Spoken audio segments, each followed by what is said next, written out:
තෙරුවන් සරණයි. අද ජනවාරි මාසේ 25 වෙනිදා මේ අපි කල් ගෙවන මොහොත ගෞතම බුද්ධ ශාසනය පවතින කාලය. ගෞතම බුදුරජාණන් වහන්සේට 24 නමක් බුදුවරු විවරණ දුන්නා.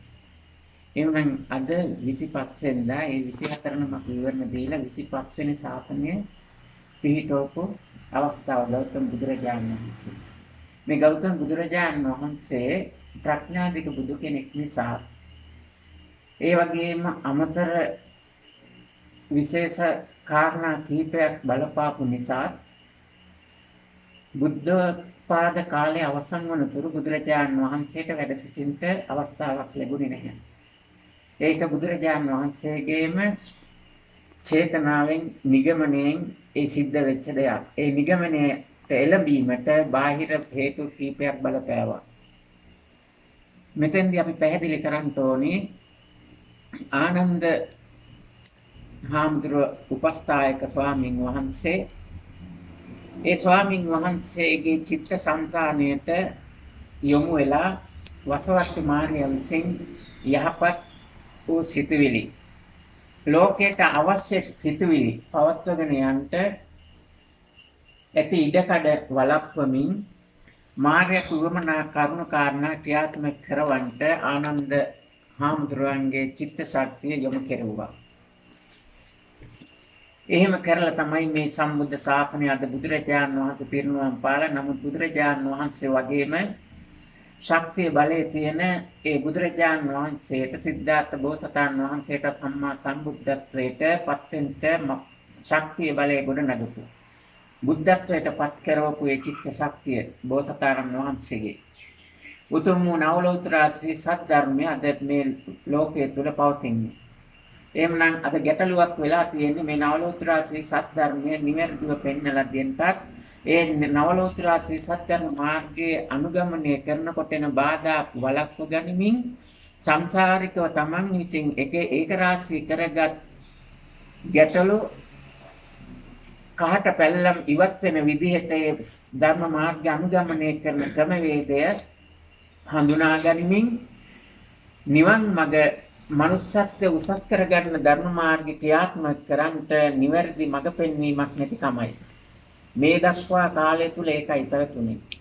එහෙමනම් දැන් අද ලංකාවාසී සමස්ත ජනතාවටත් ඒ වගේම ලෝකවාසී සමස්ත ජනතාවටත් මොකද මිනිස්සයා උසස් මිනිස්සෙක් විදිහට බාහිරින් එන දුක් කරදර බාධක වලින් වැළකීලා තමන්ට සැපසේ ජීවත් වෙන්න පසුවීමත් අවශ්‍ය නම් මේ සසර ගමන දුකක් කියලා අවබෝධ කරගත්තු කෙනෙකුට සසරින් ඈතර වෙන්න පසුබිමක් නිවැරදිව පෙන්වලා දෙන්න මාර්ගය සකස් වෙලා තියෙනවා. ඒ මාර්ගය දැන් පැහැදිලි මාර්ගයක් සකස් වෙලා තියෙනවා. ජනතාවට අවශ්‍ය කරන්නේ නිවැරදි මඟට පිවිසීම පමණයි. අපි කලින් එක් අවස්ථාවක සඳහන් කළා රාත්‍රියේ වැටිච්ච වලේ දවල්ුත් වැටෙන්න හොඳ නැහැ කියලා. එවනම් අපි දැන් මෙතෙන්දි බුද්ධ ශාසනයේ තියෙන ප්‍රධානම කාරණේ තමයි සීල් ප්‍රභේද කීපයක් තියෙනවා. නමුත් ප්‍රධානම සීලය තමයි බෝසතාණන් වහන්සේ කෙනෙක් අනුගමනය කරන බොරුවෙන් වැළකීලා ජීවත් වීම. ලෝකයේ තුල බොරුව කොපමණ තිබුණත් Taman ඒ බොරුවට යොමු නොවි ජීවත් වෙනවා. බොරුව එක්ක ගැටීම් ඇති කරගන්නේ නැහැ. බොරුව Taman පාවිච්චි කරන්නේ නැහැ. සංසාරගතව සත්‍යයෙන් පාවිච්චි කරපු නිසා තමා බොරුවට අසු නොවි ජීවත් වෙනවා. නමුත් සසරදී බොරුවට අසු වෙච්ච බොරුව පාවිච්චි කරපු මනුස්ස ප්‍රජාව සසරදී ඒ ගමනේදී යම් අවස්ථාවක තවත් ප්‍රබල මිනිස්සෙක් ඒ කියන්නේ බොරුවෙන් වංචාවෙන් ජීවත් වෙන ප්‍රබල මිනිස්සෙක් බොරුව සමාජගත කළොත් අන්නේ බොරුවට අහු වෙනාර සංසාරගතව බොරුවෙන් ජීවත් වෙච්ච මිනිස්සු. නමුත් බෝසතාණන් වහන්සේ කවදාවත් ඒකට අහු වෙන්නේ නැහැ. මොකද සංසාරගතව කවදාවත් බොරුව පාවිච්චි කරලා නැහැ. බොරුව හොඳයි කියලා නැහැ. බොරුවෙන් ලෝකේ සමාජයේ කිසිම කෙනෙක් රවට්ටලා නැහැ. ඒ විතරක්ද නැහැ. නවලෝතර ශ්‍රී සද්ධර්මයේ මේ පරම සත්‍ය පෙන්වා දීම සඳහා තමගේ කාලය ශ්‍රමයේ ධනෙ කැප කරලා කටයුතු කරලා තියෙනවා සංසාරගතව. මෙන්න මේ කාරණා නිසා මහ බෝසතාණන් වහන්සේ කෙනෙක් කවදාවත් බොරුවට අහු වෙන්නේ නැහැ. එහෙනම් මේ බොරුවේ වර්ගීකරණය කිරීමක් බුදුරජාණන් වහන්සේ පෙන්වලා දුන්නා. මහා සාවද්‍ය බොරුව සහ අල්ප සාවද්‍ය බොරුව. මහා සාවද්‍ය බොරුව කියලා කියන්නේ කොහොමද? අපි මේ වර්ගීකරණය නැවතත් බෙදලා තියෙනවා. බුදුරජාණන් වහන්සේ බොරුව ප්‍රකාශ කරන තැනැත්තා, බොරුවට සම්බන්ධ වෙන ප්‍රතිගාමී පුද්ගලයා, ඒ වගේම බොරුවේ ප්‍රමාණය. මෙන්න මේ කාරණා තුන අනුව බොරුව වර්ගීකරණය කරලා තියෙනවා කොටස් 9කට. අපි බලමු එකක් අරගෙන සිල්වත් ගුණවත් කෙනෙක් තවත් ඊට වඩා දුසිල්වත් කෙනෙක් සාසන දහමට එහෙම නැත්නම් සීලේ පිළිපදවන්න බොරුවක් කියන්න පුළුවන්. උදාහරණයක් හිටිය අම්මා කෙනෙක් දරුවෙක්ව නිවැරදිව මාර්ගයේ පෙන්නලන්නේ දරුවා නිවැරදි විදිහට හදාගන්න. කරදර බාධක වලට පත් වෙන්නේ නැතුව, වැටෙන්නේ නැතුව දරුවා ආරක්ෂා කරගන්න. පල්ලමකට යනවා නම් එහෙම නැත්නම් මහපාරට යනවා නම් ඔන්න පුතේ බිල්ල එනවා කියලා අර අම්මා බොරුවක් කියනවා. ඒකේ ගැඹිලා තියෙන අවසානයේ අර දරුවගේ ආරක්ෂාව. ඒක නිසා මේක අල්ප සාවද්‍ය බොරුවක්. අල්ප සාවද්‍ය බොරුවේ විපාකේ ඊටම අල්පයි. ඒ වගේම තවත් කෙනෙකුට කියන්න පුළුවන් බොරුවක් ඊටම සිල්වත් ගුණවත් කෙනෙක් සමාජය සුවපත් කරන් ඉදිරිපත් වෙන අවස්ථාවේදී අර උදාහරණයකට ගත්තොත් බුදුරජාණන් වහන්සේ මම බුද්ධත්වයට පත් වුණා කියලා පස්වග මහණුන්ට ප්‍රකාශ කළා වගේම ඒ ප්‍රකාශයේ දිගින් දිගටම ඉදිරියට පවත්වාගෙන යනකොට පැවතීගෙන ප්‍රචාර වේගන යනකොට දෙව්දත් තෙරුන් ඉදිරිපත් වුණා එක්තරා අවස්ථාවක එයා නෙමෙයි බුදුහාමුදුරුවෝ මමයි බුදුන් කියලා. ඒ ඉදිරිපත් වුණේ මොකටද? අර ලෞකික ලාභ ප්‍රයෝජන බලාපොරොත්තු වෙයි. අන ඒ බොරුව එතකොට සිල්වත් ගුණවත් කෙනෙක් ලෝකේ සුවපත් කරනකොට මනුෂ්‍යයාගේ සුවපත් භාවයේ කායික මානසික සංසිඳියාව සංසාරගත සංසිඳියාව ඒ කියන්නේ සංසාර දුකෙන් අත්මුදවාලීම මේ සඳහා කටයුතු කරනකොට නොයෙකුත් ආකාරයෙන් තාන්නමාන ලාභ කීර්ති ප්‍රශංසා ප්‍රමාණව ලැබෙනවා. මේවට ගිජුව දෙව්දත් තෙරේදා මමයි බුදුන් කියලා බොරුවක් කිව්වා. එන්නේ බොරුව පිළිගත්තනම් යම් කෙනෙක් ඒ පිළිගත් අය මේ අය දන්නවා අජාසත් රජුරෝ ඒක පිළි අරගෙන සතර අපාගත වුණා. දැන් මම මේ බොරුවේ කියපු කෙනාට මහා සාවද්‍ය වශයෙන් විපාක ලැබෙනවා. එයත් සතර අපාගත වුණා. අර ලොකු බොරුවක් කිව්වේ ලොකු බොරුව පිළිගත්ත කෙනාටත් මහා සාවද්‍ය වශයෙන් විපාක ලැබුණා. එයත් සතර අපාගත වුණා. ඊළඟට බලන්න මෙන්න මෙතන තියෙනවා දැන් අල්ප සාවද්‍ය බොරුවක් කියන්නේ මොකද්ද මහා සාවද්‍ය බොරුවක් කියන්නේ මොකද්ද කියලා පැහැදිලි. Tamanට වඩා සීලෙන් ගුණෙන් උසස් කෙනෙක් කරගෙන යන වැඩපිළිවෙලක් වළක්වන්නට ඒ බාහිර සමාජයකට යොමු වෙන එක වළක්වන්නට. එහෙම නැත්නම් ඒ වැඩපිළිවෙලට යොමු වෙලා ඉන්න පිරිසම වෙන්න පුළුවන් අපි මේ වැඩපිළිවෙලට යොමු වෙලා මේ විදිහට ප්‍රතිඵල ගන්නවා කියන එක අපි සමාජයෙන් ඈත් කරන්න ඕනේ අදහස මිනිස්සු යොමු වෙන එක කියලා හිතලා යොමු වෙච්ච පිරිසම අතෑරලා දාලා ටික කාලයකට මග ඇරලා ඉන්නවනේ. ඒ කියන්නේ අපිට ওই ධර්මයේ ඕනේ ওই ක්‍රමයේ ඕනේ මිනිස්සු අපි තවදුරටත් මේ ක්‍රමයේම ගියොත් මේ විදිහට පිළිගනිවි. ඒ කියන්නේ එහෙම විදිහට උසස් දෙයක් වටින දෙයක් සත්‍ය දෙයක් වෙනුවෙන් ඒක වළක්වන්න සමාජගතව වළක්වන්න බොරු කරනවා නම් අන්න එතන තියෙනවා මහා සාවද්‍ය විපාක ලැබෙනවා.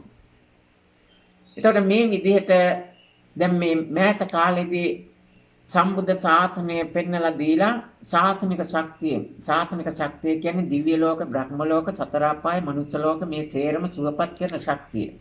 එහෙනම් මේ ශාසනික ශක්තියෙන් යමෙක් කටයුතු කරනවා නම් මනුෂ්‍ය ලෝකයේ අන්න දිව්‍ය ලෝක, බ්‍රහ්ම ලෝක, සතර අපායෙන් එන කරදර බාධක මනුෂ්‍යයින්ට වළක්වන්න පුළුවන්. මේක තමයි බුද්ධ ශාසනික ශක්තියෙන් ඔය දියසෙන් කියලා පහුගිය කාලේ මතයක් ඇති වෙලා තිබුණේ ওই කාරණේ සම්බන්ධව තමයි. එතකොට මේ දියසෙන් කියන නමටම සමාන නමක් තමයි බුදු විරු කියන්නේ බුදුරජාණන් වහන්සේගේ වීරත්වය. බුදුරජාණන් වහන්සේගේ වීරත්වය මොකද්ද? බුදුදහම ලෝකයට බුදුදහම ලැබුණට පස්සේ සංසාරගත කුසලයක් තියෙන යන්න බුද්ධ අවවාදයේ පිළිඅරන් කටයුතු කරපු අය සංසාරගත කුසලයක් තියෙන අය බුදුරජාණන් වහන්සේගේ ධර්මයේ එක්ක බුදුරජාණන් වහන්සේ එක්ක එකතු වෙලා සැපසේ ජීවත් වුණා. ලෞකික සැප ලබාගත්ත, ලෝකෝත්තර සැප ලබාගත්තා, සියලු දුක් නැති කරගත්තා. ඒ වගේම සංසාරගත දුක් කරදර එකතු කරමින් මිත්‍යා දෘෂ්ටිය පාපය අකුසලය ඔස්සේ බුද්ධ අවවාදයේ පිළිගන්නේ නැතුව සසර ගමන් කරපු අය ලෝකයට බුදු කෙනෙක් පහළ වුණාට පස්සේ අන්න තමන් සසර එකතු කරගත්ත ශක්තියම ක්‍රියාත්මක කරලා බුදුරජාණන් වහන්සේ අරමුණු කරගෙන ශක්තියෙන් ක්‍රියාත්මක කරලා අන්තසන්න දුගී තත්වයට දුක්බර තත්වයටපත් වෙනවා. මේක තමයි ලෝකයේ ගමන. මෙන්න මෙතන අවබෝධ කරගන්න ඕනේ ප්‍රඥාවෙන් යුක්තව කටයුතු කරන්න ඕනේ. ප්‍රඥාව යුක්තව කටයුතු කරනවා කියන්නේ චක්කුම් උදපාදි ඥානං උදපාදි ප්‍රඥා උදපාදි. මෙන්න මෙතන අපි පැහැදිලි කරනවා අල්ප සාවද්‍ය බොරුවකින් මහා සාවද්‍ය බොරුවකින් මේ ලෝකයේ දුකටපත් වෙන අය බොහොමයි. එහෙමනම් බුදුරජාණන් වහන්සේ බුදුපසේවුන් මහරහතන් වහන්සේලා අල්ප සාවද්‍ය බොරු කිව්වෙත් නෑ, බොරු කරෙත් නෑ, මහා සාවද්‍ය බොරු කිව්වෙත් නෑ, කරෙත් නෑ. බුද්ධං සරණං ගච්ඡාමි කියලා කියන්නේ නම් සිංහල බෞද්ධ ජනතාව මෙන්න මේ සීල් පදේ ආරක්ෂා කරන්න ඕනේ. අපි අද දැන් එනකොට බස් රථයට ගොඩ වුණු වයසක මිනිස්සෙක් හොඳටම මත් වතුර පානය කරලා. නමුත් අපේ හිටපු ආසනයේ කෙළවරක වාඩි වෙන්න දුන්නා. මේ මිනිස්සාර වාහනේ යන සින්දු වලට එහෙම නොයෙකුත් දේවල් කියමින් ඒ වගේම හොඳ අවබෝධයක් බුද්ධියක් තියෙනවා, දැනීමක් තියෙනවා, ඉංග්‍රීසි භාෂාවත් පුළුවන් කතා කරන්න. එහෙනම් දැන් මේ මිනිස්සයා මේ මත් වතුරට යොමු වීමට හේතුව මොකක්ද? අන්න මෙන්න මෙතන තියෙනවා මේ ලංකාවේ සමස්ත ජනතාවම නුවණින් යුක්තව කටයුතු කරන්න ඕනේ අවස්ථාව. බොරුව සමාජගත කරන බොරුවෙන් ජීවත් වෙන මිත්‍යා දෘෂ්ටිය පාපය අකුසලයේ ක්‍රියාත්මක කරන කෙනෙක් නායකත්වයට පත් කරගන්න හොඳ නැහැ. එහෙම පත් කරගත්තොත් විශාල වේශනයක්, කරදරයක්, දුකටපත් වීමක්. ඒ වගේම තමන්ගේ පරපුර හදාගන්න බැරි වෙනවා. තමන්ට උපදින දරුවා හොඳට හදාගන්න බැරි වෙනවා. ඒක නිසා දැන් අද ඉඳන් හිතන්ට යමක් තියෙනවා. අරක්කු බීපු එකේ කරක්කු වලින් සල්ලි හොයලා ජීවත් වෙන එකේ කට පාලනය කරන එකේ. එහෙම නැත්නම් මත් වතුර මත් ද්‍රව්‍ය මත් මේ වෑන්. ඒ වගේම තමයි මස් මාංශ වෙනද බුදුහාඳුර එපා කියපු දේවල් මේ බෞද්ධ රටේ ක්‍රියාත්මක කරනවා නම් බලයටපත් වෙච්ච මොහොතේ මේව වෙනස් නොකර හොරගොනා වගේ වැඩ කරනවා නම් ඒව දැන බුදුහාඳුර කිව්ව දහමක් තියෙනවා, ඒවත් සේරම දන්නවා. එහෙම වැඩ කරනවා නම් එහෙම වැඩ කරන්නට ඉඩ දීලා නිහඬව බලා ඉන්නවා නම් මහා සංඝරත්නය කියන කොටසක්. ඒ නිහඬව ඉන්න අය ගැන අර පාපේ අකුසලයෙන් ඉදිරියට ගෙනියන අය ගැන හිතන්න එපා. ඔබට මේ බෞද්ධ රටට අවශ්‍ය නායකත්වයක් කියලායි. බෞද්ධ රටට, බෞද්ධ රටේ සමස්ත ජනතාවට, සිංහල බෞද්ධ විතරක් නෙමෙයි මේ රටේ ජීවත් වෙනවා, දමිළ මිනිස්සු ජීවත් වෙනවා, ක්‍රිස්තියානි මුස්ලිම් මේ කොට්ටාස් ජීවත් වෙනවා, තවත් විවිධ ආගම් අදහනයි, විවිධ භාෂා කතා කරන ජීවත් වෙනවා. මේ සෑම දෙනාටම දුකක්, කරදරයක් ඇති වුණොත් ඒක බලපානවා. ලෙඩ වුණොත් මුස්ලිම් මිනිස්සයා ලෙඩ වුණත්, ක්‍රිස්තියානි මිනිස්සයා ලෙඩ වුණත්, සිංහල බෞද්ධයා ලෙඩ වුණත්, දමිළ මිනිස්සයා ලෙඩ වුණත් දුකක්. මේ ලෙඩවීම නැමැති දුක් කරදර ඇතිවෙන්න හේතු බලපානවා නියාම ධර්ම තුලින්. මේ කාලේ ඔය කොරෝනා ප්‍රශ්නය මේකට හොඳ උදාහරණයක්. කොරෝනා හැදිලා මරණයටපත් වුණා. සිංහල, ක්‍රිස්තියානි, මුස්ලිම් හැමෝම මරණයටපත් වුණා. ඒ පවුල් වල අයට දුකක්. අන්න දුක නැති කරන්න පුළුවන් ශක්තියක් තියෙන කෙනෙක් තමයි මේ බෞද්ධ රටේ බෞද්ධ නායකයා. එහෙමනම් ඒ தત્ත්වේ නැත්නම් නායකයා කියලා අපි තෝරගෙන ඉන්න කෙනාට ඒ தત્ත්වයටපත් වෙන්නේ නැත්නම්, ඒ වගේ මේ නායකයා බය නැත්නම් අන්න අපිට තීරණය කරන්න වෙනවා මෙයා බෞද්ධ රටට අවශ්‍ය ගැළපෙන නායකයා නෙමෙයි. යාන වාහන වල යන්න පුළුවන්. නොයෙකුත් අනිත් අයට වඩා සැප විඳින්න පුළුවන්. මේකෙන් නෙමෙයි නායකත්වය තෝරගන්නේ. නායකයා තමන්ගේ අනුගාමිකින් සැප විඳිද්දී තමන්ගේ සැප අනුගාමිකින් වෙනුවෙන් දීලා තමන් දුකසේ ජීවත් වෙන්න පුළුවන් වෙන්න ඕනේ. මොකද අටලෝ දහමින් කම්පා නොවන කෙනෙක් නායකයා වටා එකතු වෙන ඇයට පුරුදු කරන්න ඕනේ අටලෝ දහමින් කම්පා නොවි ඉන්න. එහෙනම් නොයෙකුත් හැම පැත්තෙන්ම බලලා සැපසේ ජීවත් වීමටම අරමුණු කරගෙන නායකයා කටයුතු කරනවා නම් අනුගාමිකින්ට දෙන ආදර්ශය මොකද්ද? එතන අනුගාමිකින්ට දෙන්න අටලෝ දහමින් කම්පා නොවි ඉන්න කියලා නෙමෙයි. මම හැම පැත්තෙම සැපසේ ජීවත් වෙන්න බලනවා, හැම පැත්තෙම ආරක්ෂා තියාගෙන ජීවත් වෙන්න බලනවා. බලන්න නායකයෙක් ඔය කියන නායකයෙක් අපි ඉපදිච්ච දවසින් ඉඳන්ම නායකව ගමනක් බිමනක් යනකොට පාරවල් වහනවා. මොකද නායකයා එනවා කියලා. පොදු ජනතාවට කරදරයක්, හිංසාවක්. නායකයා එනකොට නායකයා ආරක්ෂා කරන 100ක් 200ක් එනවා. එහෙමනම් නායකයාගේ නායකකම නැහැ. නායකකමක් නැති එකෙක් නායකයා කරගත්තාම වෙන පාඩුව. ඇයි නායකයාට වඩා පල්ලෙහා ඉන්නේ වුවන්ගේ නායකකමක් තියෙනවා අර නායකයා විනාශ කරන්න. ඒ ඇත්ත తත්වය ඒගොල්ලන්ට තේරෙනවා.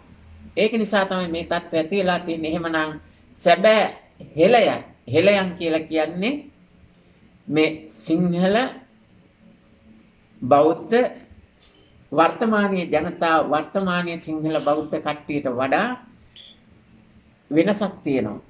ඒක හරියට උදාහරණයක් ගත්තොත් බටහිර වෛද්‍ය ක්‍රමයේ තියෙනවා, දේශීය ආයුර්වේද වෛද්‍ය ක්‍රමයේ තියෙනවා, හෙළ වෙදකමක් තියෙනවා මේ සිංහල බෞද්ධ රටේ. මේ හෙළ වෙදකම වෙනස් රටවල නැහැ. ඉන්දියාවෙත් නැහැ. ඉන්දියාවෙත් තියෙනවා ආයුර්වේදය. මොකද ඉන්දියාවේ ඔයගොල්ලෝ දන්නවා දෙවියන් අරමුණු කරගෙන කටයුතු කරන්නේ.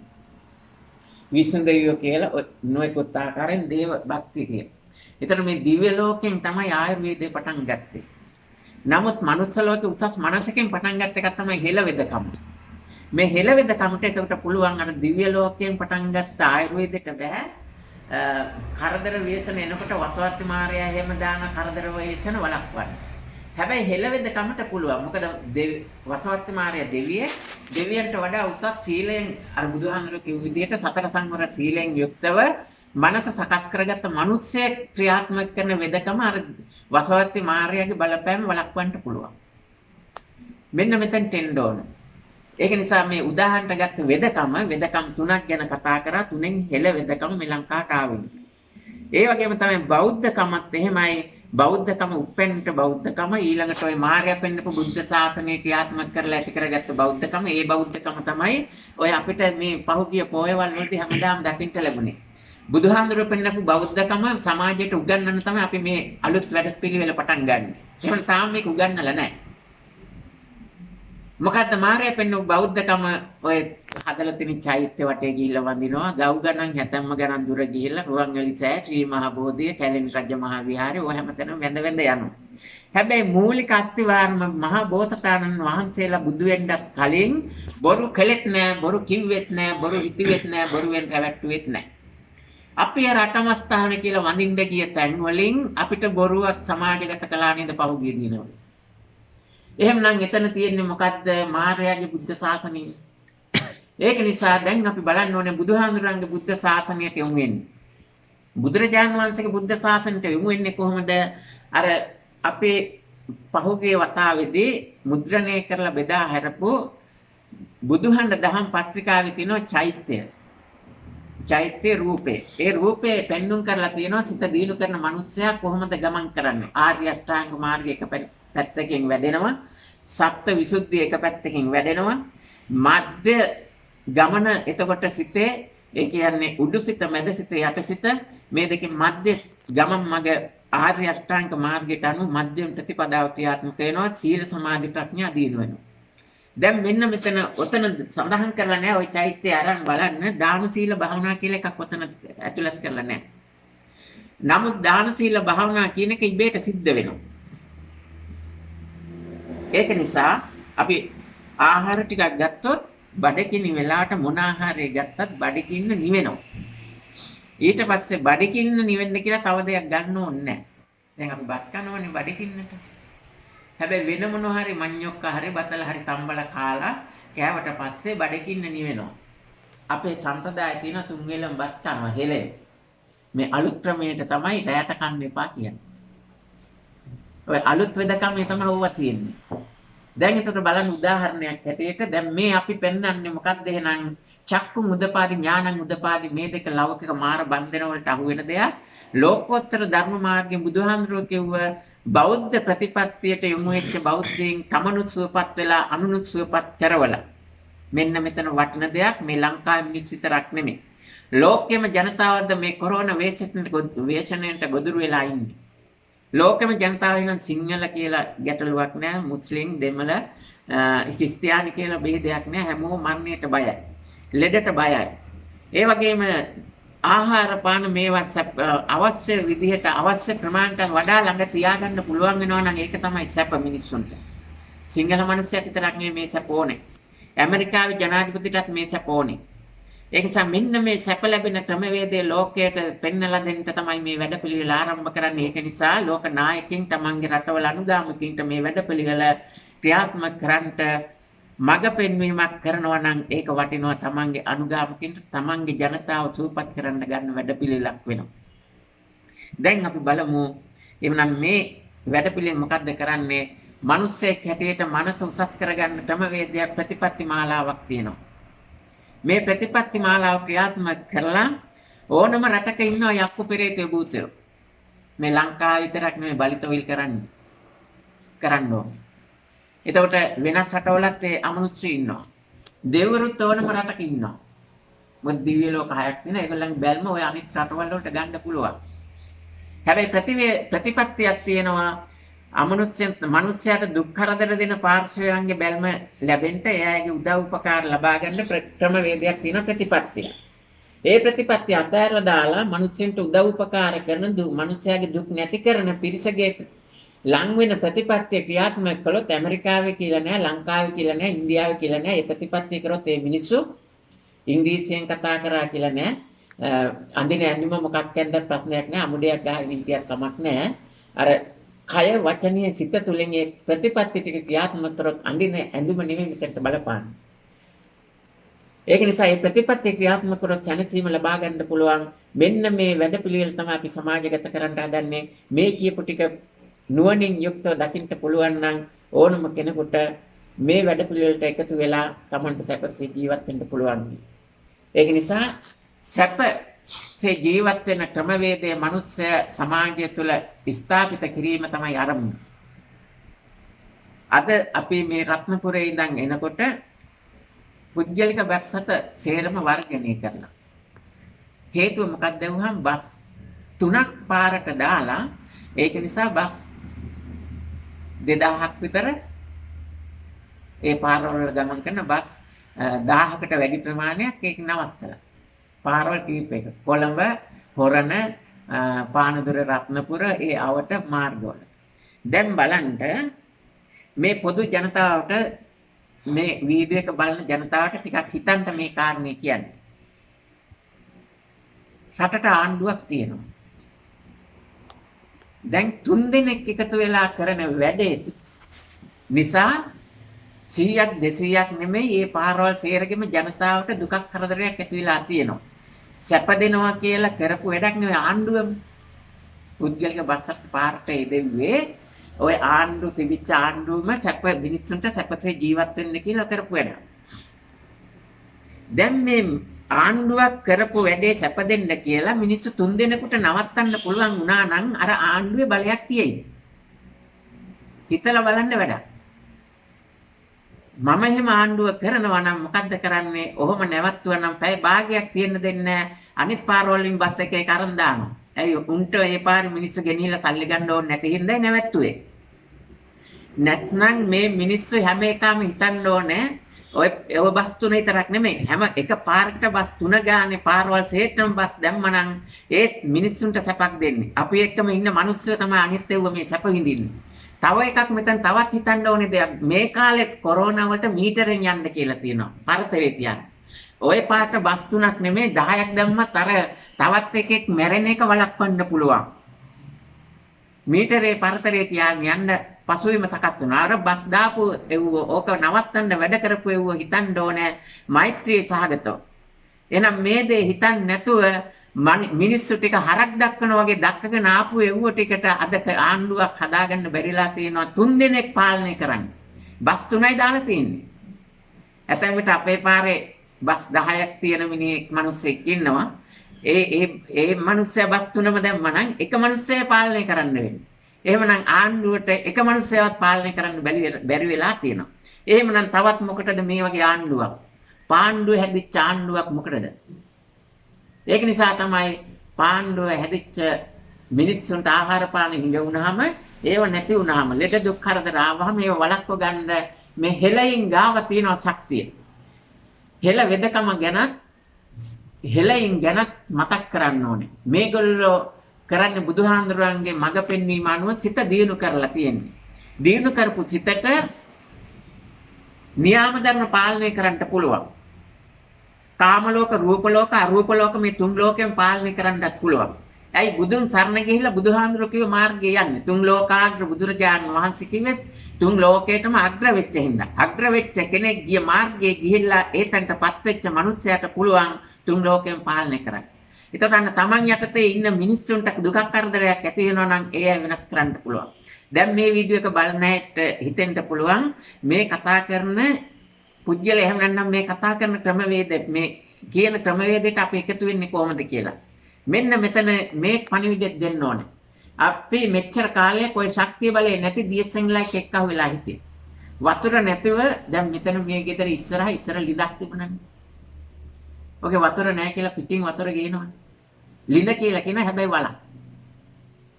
ඊට පස්සේ ගොඩාක් මහන්සි වෙලා හාරලා ගල් කඩලා මේ ගෙදර ගෘහමූලිකයක් ඒ වගේ මේ ගෘහණිය ගොඩාක් මහන්සි වුණා ඒ ගල් එහෙම කඩලා විශාල මුදලක් වියදම් කරලා තමයි වතුර ටික යන්තම් හදාගත්තේ.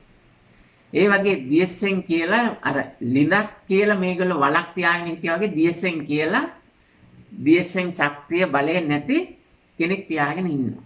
ඒක නිසා දැන් අලුත් ක්‍රමවේදයට එන්න ඔයගොල්ලන්ට ලේසි පහසුයි. මොකද්ද කරන් තියන්නේ බුදුදහම තුළ තියෙන චේතනහම් භික්කවේ කම්මං උදාන. ඔයගොල්ලෝ හිස් කලයක් තියාගෙන හිටියා නම් එහෙම නැත්නම් අර කොසල් රජුරෝ දැකපු සීනවල වටේටම කල තියාගෙන බිඳිච්ච කලයකට වතුර පුරවන මිනිස්සු ටිකක් දැක්කනේ. මේ දක්වා ඔයගොල්ලෝ DSM කියලා වතුර පිරෙවේ කලවලට නේද? ඒක නේද කලේ. මේ කොසල් හීනේ එහෙමනම් දැන් පොඩ්ඩක් වෙනස් කරගන්න වෙනවා ජනතාවට. සැබෑ DSM සමග එකතු වෙන්න ඉස්සල්ලා මේ ප්‍රතිපත්ති හදාගන්න මෛත්‍රී සහගතව ජීවත් වෙන්න පවුලේ සමාජිකින් සියලු දෙනා සැප විඳින්න ඕනේ. ඒක නිසා පවුල් ඒකක තුළ නිර්මාංශිකව කටයුතු කරන්න. ඒ වගේම මත්වතුර මත්ද්‍රව්‍ය භාවිතා කිරීමෙන් වළකින්න. ඒව කරගන්න බැරි වෙලා තියෙන්නේ ඔබට ප්‍රධාන හේතුවක් තියෙනවා. මොකද්ද? අර බෝසත්වරු පවා දිවිහිමියෙන් ආරක්ෂා කරපු සිල්පදේ ඔයගොල්ලෝ අතින් කැඩිලා තියෙනවා. කොහොමද කැඩුනේ? බොරුවක් සමාජගත කරා කවුරු හරි ඒ බොරුවට ඔයගොල්ලෝ එකතු වුණා. බොරුවට එකතු වෙච්ච අය දුක් විඳින්න සිද්ධ වුණා කියන එක මම මුලින් පැහැදිලි කරපු උදාහරණේ තියෙනවා. අජාසත් රජුව බොරුවට එකතු වුණා. එකතු වුණා කියලා මේ වෙන කෙනෙක් බොරුව කිව්වේ කියලා එක්කෙනා ඒ කිව්වේ එක්කෙනා විතරක් නෙමෙයි අපාය ගියේ. බොරුවට එකතු වෙච්ච එක්කෙනාත් අපාය ගියා. දැන් අපි බලමු අසෝචි තියෙනවා පාරේ. අර කලින් මම උදාහරණයක් කියලා ඇති ගොඩක් ඉස්සෙල්ලා. සුරකයෝ ජරා කරපුවා තියෙනවා තල කැරලි වගේ. දැන් ওই තල කැරලි කොලේ නැතුව එකක් වැහලා තියෙනවා කියලා ඇතැම් විට ළමයි ඒව අල්ලන්න පුළුවන්. බැරි කමක් නැහැනේ. හැබැයි ඇල්ලුවොත් මොකද වෙන්නේ? අත ගඳ ගහනවා. හැබැයි තල කැරල්ල ඇල්ලුවොත් මොකද වෙන්නේ? සුවඳයි. ඒක නිසා මෙන්න මේක නුවණින් යුක්තව කල්පනා කරවන්න හොඳට හිතලා බලලා වැඩ කරන්න ඕනේ මින් ඉදිරියටවත්.